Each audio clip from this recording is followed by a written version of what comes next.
Good morning, guys. Today we are going to make white bread.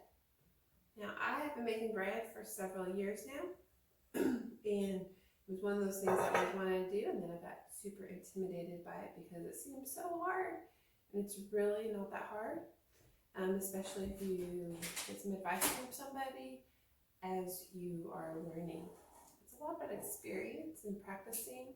So I've made some really bad loaves of bread in my life, but I've learned the signs to watch for so that I can correct those as I'm making the bread. And we'll talk about that as we're going through the recipe. Currently, I make usually 2 loaves of regular sandwich bread per week for my kids to eat, and that's for us, it's just 2 meals. It'd be like a breakfast with toast and then a day of sandwiches. That pretty much wipes out our bread. And then I also use, usually, if you have some bananas that are going bad, like I have some set out here that I'm probably going to use this afternoon and make some banana bread. And so that uses up my bananas that are kind of going bad, and my kids love it and they love having it for breakfast. So that is what I do each and every week. Now, I usually make 2 loaves a week, so we're going to follow the same recipe that I use, but we're going to only make 1 loaf for you guys. So, the first thing, oh, I forgot my yeast. The first thing that you guys will want to get started is getting the yeast started. We are using this Fleischmann's instant yeast. I've used instant yeast before, and I've used regular yeast before. Instant just doesn't take as long. So we use this, and the yeast is live. It's a live organism, and it's just kind of hanging out, kind of like hibernating when it's in this state. So what we want to do is wake it up. So we're going to wake that up using warm water and some sugar. Sugar will help the yeast kind of have something to eat when they first wake up, and the water is going to help wake it up. Now we want to have warm water, not super hot water, because if it's too hot, it could kill our yeast, which I have done before, and it'll kill the yeast, and then our bread will be no good. But you'll be able to spot that mistake right from the beginning, if you know what to look for.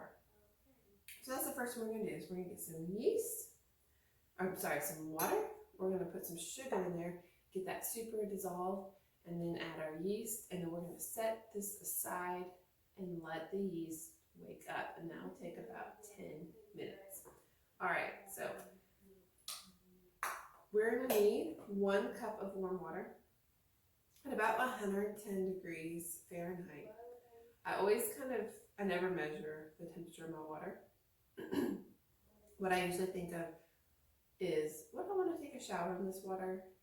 And if the answer is yes, if this is like my perfect shower water, then that's good enough for the yeast. If it's too cold, I'm like, ooh, I would not want to get on that water and take a shower. Not going to be warm enough for the yeast. Or if it's too hot, I'm like, oh, that would hurt really bad.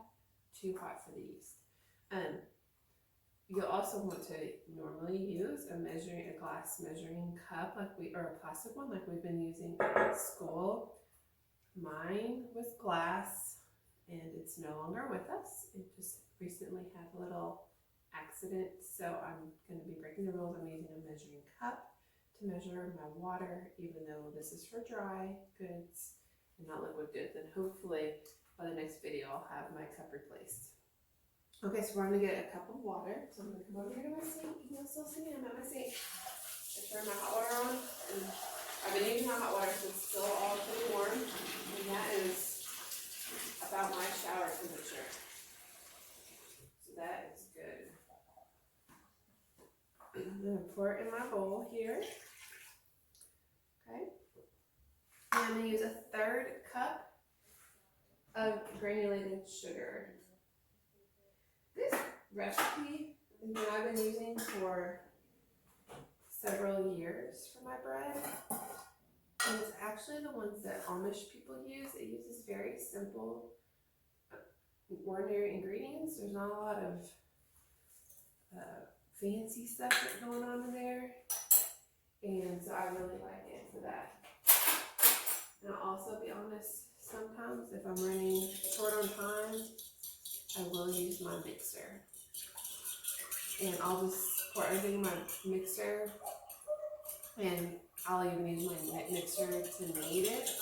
But I wanted to show you guys how to do it by hand, because it is a lot more fun by hand than it is with the mixer. Alright, so all I've done is use a fork. You can use a whisk too, but I usually use a fork. And I'm just getting my sugar to dissolve in my water as best as I can. So what I'm looking for is like that I can't really see the sugar anymore. It just looks like kind of cloudy water. So that is pretty much done. I'm going to open up my yeast packet and I'm going to pour my yeast right into my bowl. Okay.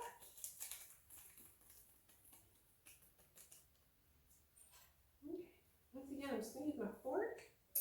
And I'm just going to use that fork to give my yeast a good stirring. Now you don't want to be too rough with it. Continue to be gentle with the yeast. Remember, it's alive.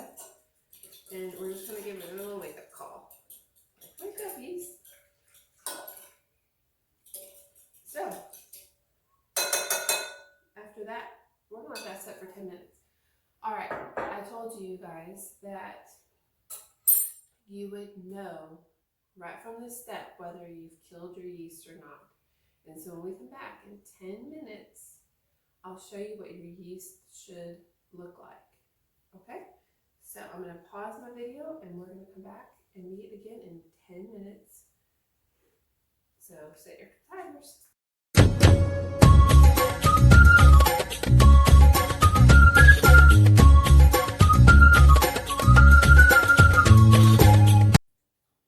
Alright guys, it's been about 10 minutes and I wanted to show you what your yeast should look like at this point. Let's see if I get a good picture. I'm going to move the camera. Okay, you should have a big frothy top to it. Okay, there might be like a little line where you can see the froth. Okay, so it would be really nice and bubbly. And that means your yeast is good. If you don't have that now, then I need you to start over because there's no point going any further if your yeast doesn't look like that now after 10 minutes. And if you need more yeast, I know there's 2 packets in your kits, but if you need more yeast, oops, sorry, I'm trying to get you guys back straight. If you need to use that second packet right now, go ahead and do it. And I will get you guys some more yeast if you need it. I'll somehow get it to you, okay? So no worries about that. Oh, what my recipe. Okay. So I think I said before, I usually do this on Sunday every week, and I sometimes have a lot of other things that I'm doing, and so I will sometimes cheat and use my mixer stand, my stand mixer, to do these next few parts. But I want to show you how to do it by hand because, you know, sometimes you might not have your mixer or you might not have something available, and I want you to be able to do it by hand. Plus, it's really fun to start kneading the bread and stuff by hand as well. And then you really get a feel of what it's supposed to feel like, which is something else that's very important as you move forward in bread making, is that you can kind of recognize the different stages and what the texture should be like, what it feels like in your hands, what it looks like. Okay, so we have just our yeast in here right now. We're going to add our oil and our salt to this mixture now. So it should be 2 tablespoons of oil. It says in the recipe vegetable or canola oil. So this is vegetable oil. I've used coconut oil before, and I've used olive oil before. It's a fat, and so for the most part, it's not gonna matter too much. for your bread. Alright, so there's my oil in. And then we need 3/4 of a teaspoon of salt. And I'm just gonna kind of eyeball it. I have a teaspoon here. I'm just gonna kind of eyeball it. And there is my salt. Excuse me. Oh yeah, that looks good. So this next step, I wanted to talk about really fast before we get started. The next step is we're going to start adding flour. I'm just using regular flour. There's bread flour you can use. It's usually a little more expensive. I've always pretty much used just regular flour. At one point I was buying the wheat grains and grinding my own flour from the wheat. That just got too crazy. So you can use regular white flour, which is what I've provided you. If you want wheat bread, you can make it out of wheat flour. If you wanted to do something like with like a coconut flour or an almond flour, because of gluten allergies, you may have to adjust some things a little bit just because they react a little differently than wheat flour. I've also made it from spelt, which is a different kind of low gluten flour. It pretty much reacts the same as regular flour, so that'd be a good alternative if you wanted to do that. That option. Now, with the flour, your recipe is going to tell you that you need 3 cups of flour. All recipes will kind of give you a number just to make it easier to write the recipe down. But with bread, a lot is dependent on the weather, the time of the year, time of the day. Remember, our yeast is a living organism, so it's going to react differently with different conditions, when it's in different conditions. So we have to remember that. I have made the same recipe, but at different times. Like my recipe that I use, because it's 2 loaves, it calls for 6 cups of flour. Well, sometimes I've only used 4.5 cups of flour, and other times I've had to go up to like 7. So it depends on, like I said, a lot of things.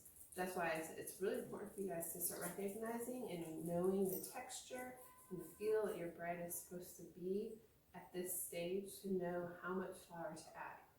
So that being said, we don't just dump in 3 cups of flour because it tells us to do 3 cups of flour. With flour or with bread, we always do 1 cup at a time, and then when you think you're getting close to the texture you want, then you're going to knock it down and maybe do 1/2 of a cup, or sometimes I've only even done like a tablespoon at a time. So we really just want to be mindful of that. I'm going to get out my big spatula. Maybe.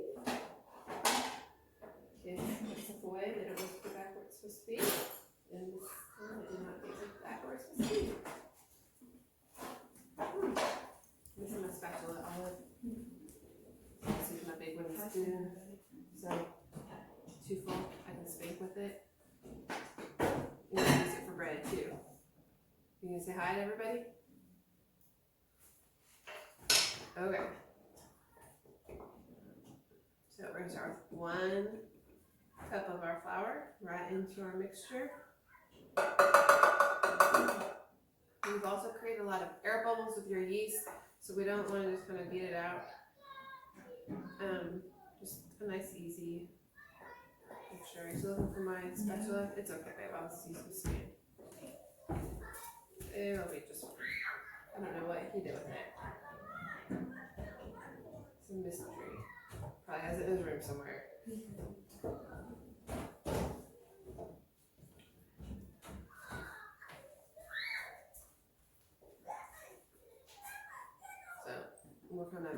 So I'm kind of a minimalist. So that's why I only have 1 spatula. I know a lot of you guys probably have multiple spatulas, but I only have 1 spatula in my kitchen. So if we lose it, it's kind of a big deal. Careful, buddy. Don't touch. Don't touch. Okay, so I got that 1 cup pretty well mixed in. So I'm going to go ahead and start with my second cup. I mean, I know just from experience, I'm going to need at least 2, so I'm not too worried about my texture right now. I just want to make sure each mixture gets in really, really well mixed. You don't want to bite into your bread and have a big flour pocket in there, because that's not good for anybody. I've had that one time when you first started making it. I remember that. You remember my flour pocket?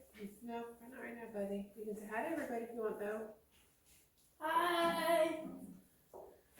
We'll be making some more bread later, so you can help it. Alright, at this stage, I hope that everyone has washed their hands before we started cooking or baking. But if you have not, you're going to need to get your hands really well washed because your hands are about to get in there. Alright, so this is my third cup, but I'm going to just add half of a cup to begin with.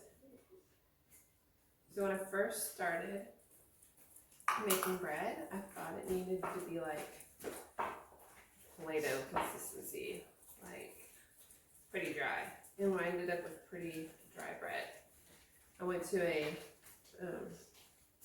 bread making class at one point several years ago, and at that time the lady told us that no, you still want your bread to have a little bit of stickiness to it, a little bit of moisture. You don't want to take all that moisture out of your bread. And so, let me see. I'm still pretty stringy here.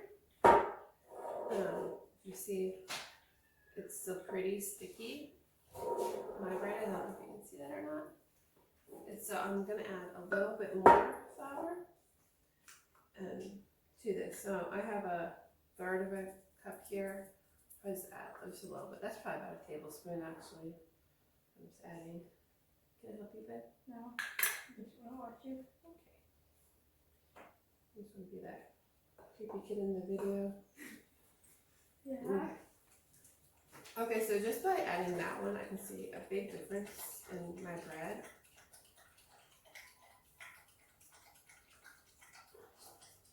And this is you're going to use the mussels. It's still pretty stringy though. I'm going to go ahead and get it really well mixed in there. It should be pretty hard right now to manage, and it's still pretty sticky. So I'm just going to go ahead and add a little bit more. Like I said, sometimes you need to add more than what they said in the recipe, depending on the day. So you have to kind of give yourself permission to use your judgment and not follow a recipe exactly. And I think that's one of the things that's difficult about bread making, is that people have trouble letting go of that. It says in the recipe.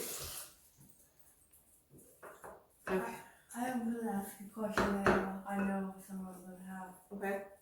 If it's Sunday, do you use like 3 cups? And if it's Monday, you use 2 cups? And if it's Friday, you use like 5 cups? Well, it depends on what the weather is on those days, but I use, right? That's what it depends on.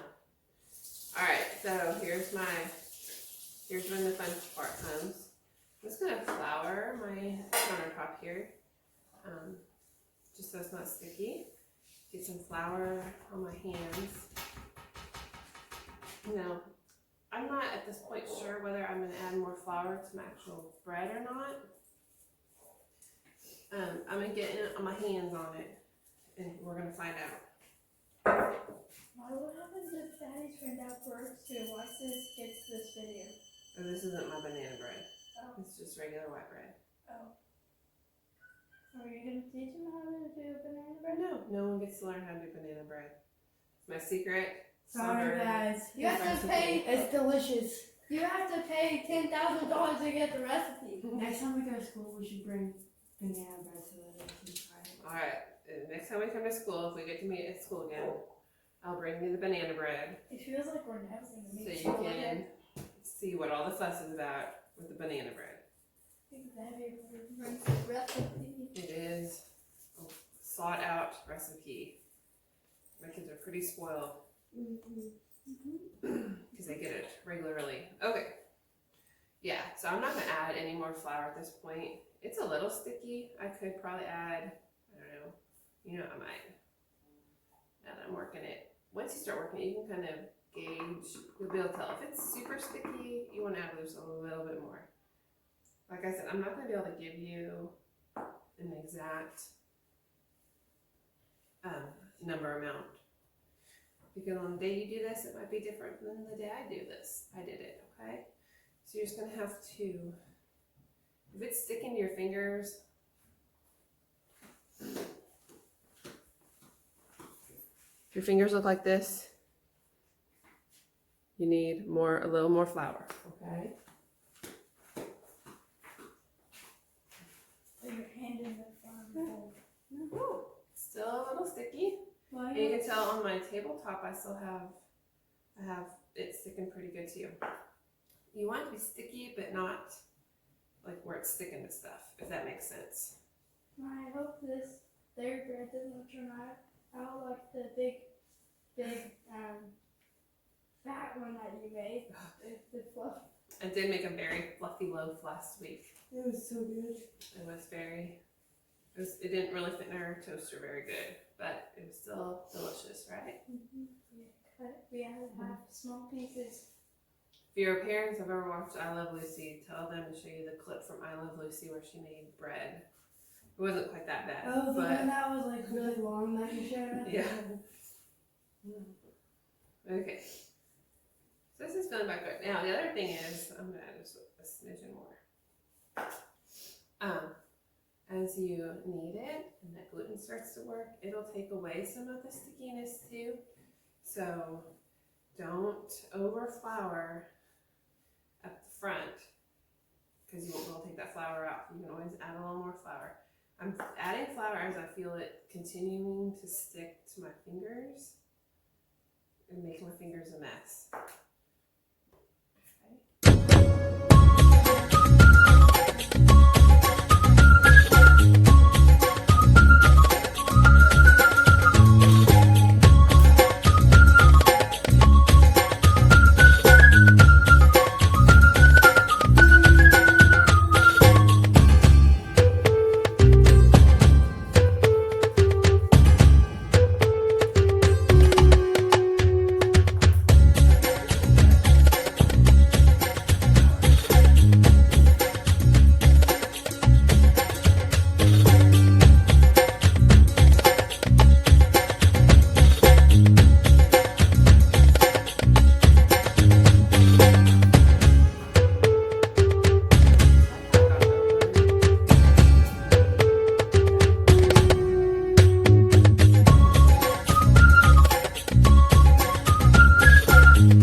You are going to knead it and knead it and knead it, and you're going to knead it for about 10 minutes. And this is one of the reasons I really like this part, but this is one of the things that's nice if you have a stand mixer with a bread dough attachment to it, hook. is because I'll usually start the bread and I'll get it going and I'll get the consistency I want. And then I let the stand mixer kind of knead it for me, and I just kind of set it in there for about 10 minutes and just let it mix while I can do some other things. So, as much as I like this part of it, I'll do it for you. there are some days that I have a million other things I need to get done, and so I'll let my stand mixer work for me. The other thing is that there's a lot of different techniques for kneading, and everyone thinks they have like the perfect way to knead. And I'm sure if you went to a professional pastry school or something, that they would teach you like a better way than I'm going to show you. But I've never been to pastry school, and I've just kind of always done it my way, and it's been just fine. So you can do like what I'm doing and just kind of pushing the bread. I kind of pushing it and then rolling it back up. Pushing it and then rolling back up. Okay, you can do that. And you can see my bread is still kind of sticky. It's still kind of sticky to my hands, but it's not leaving big chunks on my hands anymore. All the chunks that are on there are from before, and it's kind of starting to wear off. I'm going to try and keep my my surface kind of floured though, so I might add some more flour just under my surface as we go. Oh, can you let these things out for me? Please? Thank you. So just kind of push it around.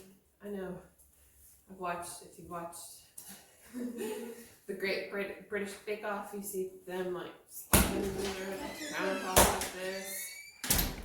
And your mom says it's okay, you want to slap your countertop. Tyson, I need you to be quiet, please. I'm doing a video. Then you can slap your countertops if you want. But I just kind of push and pull, push and pull. We're going to do that for a long time, so you're going to be nice and tired.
Bread, you can kind of pull off a piece of it, of your dough, and you're going to look, and if it makes a big hole like that, it is not ready yet.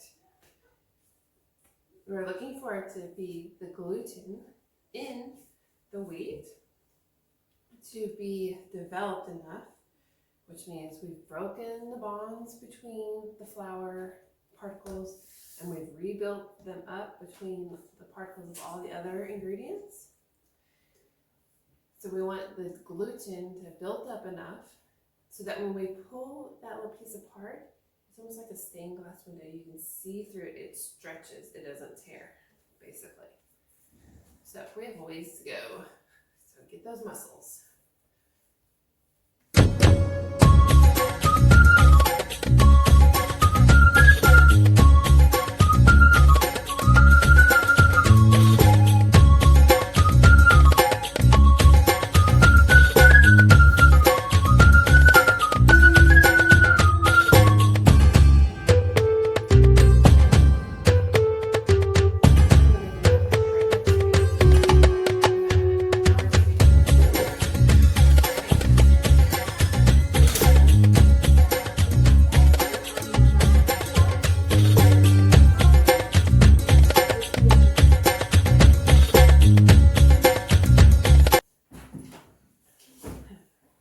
next week we'll make a different kind of bread, and this one's more of a dessert bread.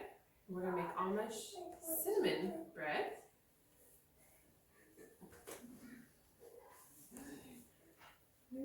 And we get Amish cinnamon bread, and that'll be a nice breakfast bread or a dessert bread for your family.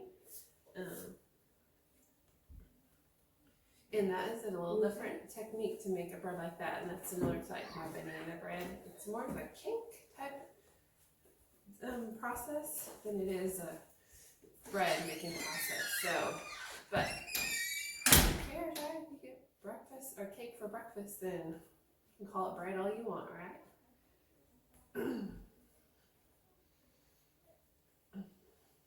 Okay, I'm gonna check it again. See where I'm at. It's all the piece. Already, I see it's better. Come up to the camera here. We're getting closer. So I'm stretching it. And it's not breaking, and you're starting to see, be able to kind of see through it. I can tell it needs a little longer. Because right when it's getting to where it's transparent, it is tearing a little. So we're gonna give it a couple more minutes here.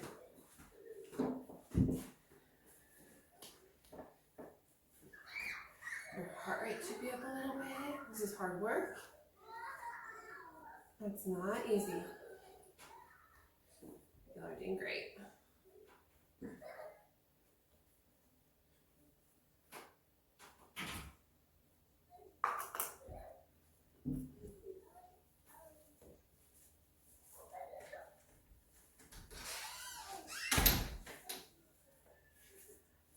It's a nice day out. I hope y'all have been getting outside at least every day for a little bit. Get some of that vitamin D from the sun. Stepped in, get some energy out. Enjoy the days. I hope you all will find some fun activities to do at home. I don't know what we've been doing. What have we been doing, Olive? They've got Animal Crossing, so that's like the thing at our house. But we've been outside a lot. They don't get to play Animal Crossing until after dinner usually. Or 6. So we've been pretty much outside all day. We do our schoolwork in the morning, and then we've been outside until pretty much dinner time. For the most part, right, Gigi? You want to go sit? You can wave to them. They can see you. Say hi. Hi, cooking class. Hi, cooking class. So, I don't know what they've been doing outside. We've done some work. Well, right now they're trying to part his engine. Oh, you're gonna do it. Cut some trees. We've planted some bushes. They've been playing on their cars, playing tennis, playing volleyball, playing soccer. What else have y'all been doing? There's a creepy kid now. We've been doing gardening together. Gardening, yeah. We've been doing some weeding. Our flower beds are a mess. And Miss Alice, what is that? It is. It's Easter. Were you being the Easter bunny? Yeah. Is that what you were being? I thought you were being a little devil. Okay, here we're gonna test it again. Oh yeah. See how it's starting? You can see through it right there, but it's not tearing until I really pull at it. So I'm gonna probably give it one more minute just to really get strong here. We are so like Easter, and we could get a lot of candy. I don't know. The Easter bunny might be in quarantine. We might not be able to get Easter candy this year. No Easter eggs. The last time You can't do Easter eggs. Eggs are like The high demand. I don't know what we'll do. This is my big cutie sister. Alright, love bugs. Get out of here. Go outside. No. Bye. Bye. Alright, I'll get us a bowl. Bye. Our big white bowl. Hi. Bye. How you doing? Fine. Now we can go outside. Outside, girls. You're ruining my cooking show. That's mommy's like dream job right now, and y'all ruining it. It's a comedy. It's a comedy.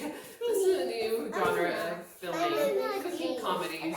This is my boyfriend. Okay. Gigi, get outside. Now. Oh, I'm boyfriend. Alright. This is what I look like, everybody. Okay, now you have your dough ball. Alright. Bread takes 2 rises, most of the time. And so the first rise will just be in the ball shape. The second rise, or after the first rise, you'll take your ball of dough, and that's when you form it into whatever shape you want it to be formed in. And then you'll let that shape rise again. So the first rise, I'm just taking like a plain bowl, and I'm just going to spray it with some cooking spray. If you don't have cooking spray, you can use a little bit of oil. You can just oil it. You're just making sure that it doesn't stick to your pan or your bowl that you're using to rise it in, and then it would be really hard to get out. And what I'm doing, I'm just taking it and I'm just flipping my ball and kind of getting some oil on the outside of it. My pizza recipe is to put flour in the bowl if you don't have oil or. Okay. So flour too. Anything to make it not sticky. Okay, then I've done this many different ways. I've used, some recipes tell you to use like a damp towel to cover it. And I've done that before, but what I find best, and I hate using it because I hate using cling wrap for many reasons, but cling wrap does work the best. What you're trying to do is just keep the air away from your dough. You don't want air going over your dough and drying it out at this point, because then you'll end up with a dry dough ball. Okay, so I just kind of cover it with cling wrap, and what I do is, like I said, this is just from experience, and this is what works best for me. You can just leave it on the counter like this, but what I found works best for us at our house is I stick it in our oven, and I just turn the oven light on. So I hit on oven light. The oven light's on. The oven itself is not on at all, just the light.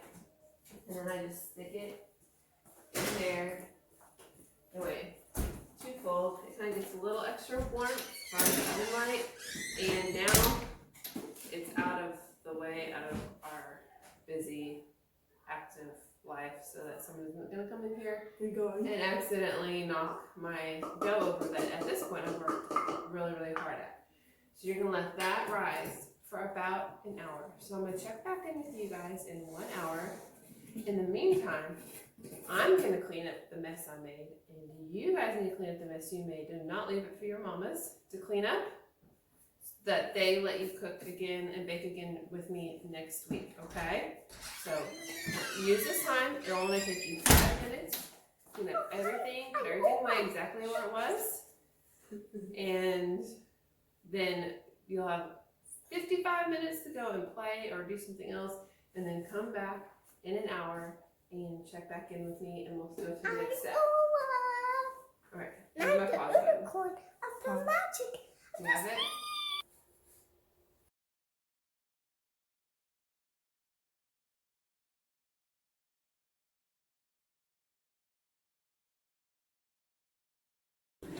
Okay, it's been, well, at our house it's been about 36 minutes, and I just checked on mine, and mine has doubled in size, which is what we're kind of looking for in the first rise. You get close here. My bread, too close. Bread is about doubled in size. You don't want to rise too much on the first rise. It'll actually cause your dough to rise too quickly. And when it heats up, then it will collapse. So you kind of need to keep your eye on it a little bit.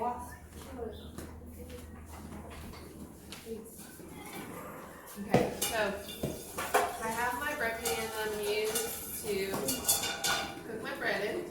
I'm just going to spray it with my spray, oil it, you can flour it, whatever you have on hand. Make sure you wash your hands again and your surface is clean. And then you're just going to turn your dough out. Just flop right out. And it's going to be all like airy and fluffy. And you're just going to punch it away. Punch it away. And then you're going to knead it just for a couple minutes. Not as much as we did the first time. And you shouldn't need any flour or anything on your bench. Just knead it a few times. And then now you're going to put it into the bread shape. All I do is I kind of roll it up until it's kind of a bread shape. And I tuck my sides, the ends under, and I pop it in my pan. I don't do anything fancy, special. There's cracks in it in the top, there's cracks in the top. So that's all I do. So it'll look like that. Now you certainly can make it pretty if you wanted to. We have to let it rise again. So I'm just going to stick it back into my oven with the light on. You don't need to put any plastic wrap or anything over this time. I've made that mistake before, but then sometimes it rises so much and then it gets stuck to the plastic wrap. So it's been fine for me just to let it sit in the oven with the light on and let it rise. And we're going to let it rise for another 30 minutes to an hour this time. Okay, 30 minutes to an hour. So just kind of keep your eye on it at about 30-minute mark. Kind of peek in on it and see how it's looking. And I'll show you how mine looks here in a second.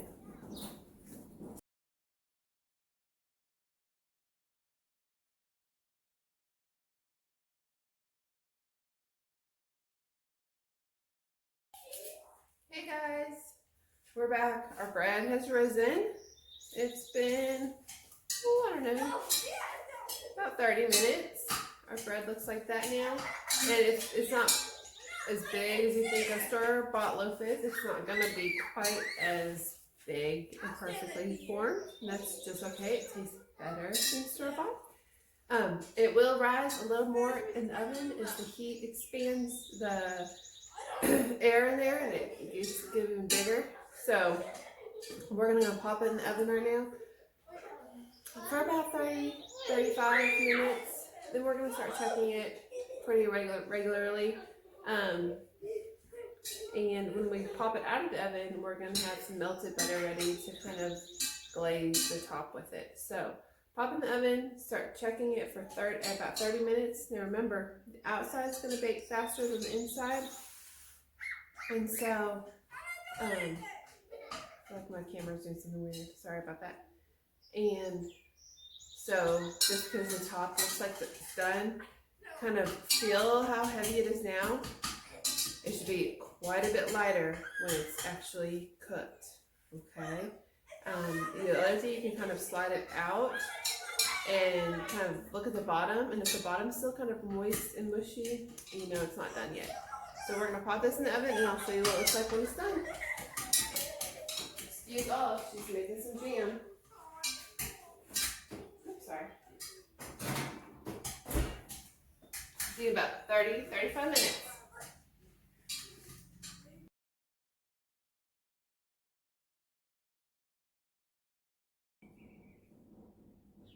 Hey guys, I'm back.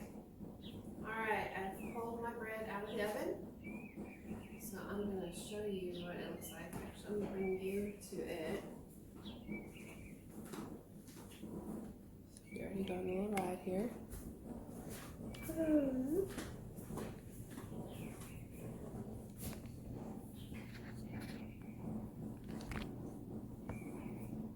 Really bad at the camera thing. Hopefully I'll get better here. Okay. Sorry, I hope you're not getting like car sick. Okay.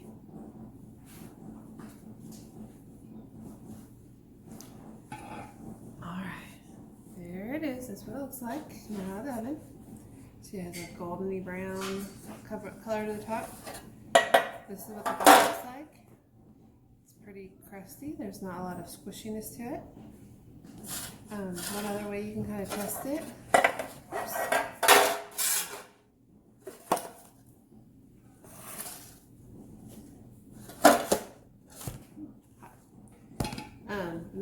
how to test it is to poke it with something, like you do a cake.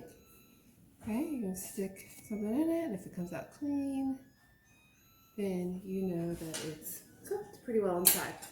So I'm going to just brush it with some butter. It's melted. Melt a little more. I had it setting on our stove top, but it didn't melt all the way. Just gonna pop it in the microwave, and it's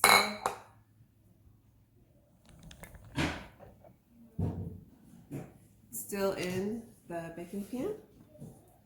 Okay, and I'm gonna leave it in the baking pan just for a few more minutes to just give it a little extra heat, give the crust a little extra crunch. The butter is gonna make it super shiny, which will look pretty and fancy, like you bought your bread from a bread shop. And it'll help keep the top of the bread from getting super crunchy and super hard. Now, there's different ways to make your crust a little different. So this is going to help keep it soft. You can put milk on it, and milk will kind of do the same thing. But if we wanted it like a really crusty bread, like a French bread, like a baguette or something like that, we would actually put water on the top, and that would help make it really that big, thick, crunchy crust. But since this is like a sandwich everyday bread, we're just gonna make it kind of a softer crust and more enjoyable for things like sandwiches and toast and such. So it's pretty much done. We're just gonna let it cool here. And next week, like I said, we're gonna be trying a different kind of bread. Our Amish cinnamon bread, which is kind of dessert bread or breakfast bread, whatever you choose. And post pictures of what your bread looks like, or if you guys enjoying your bread, and let me know if it turned out good for you. If you have any problems, let me know. And I will see y'all soon. Bye.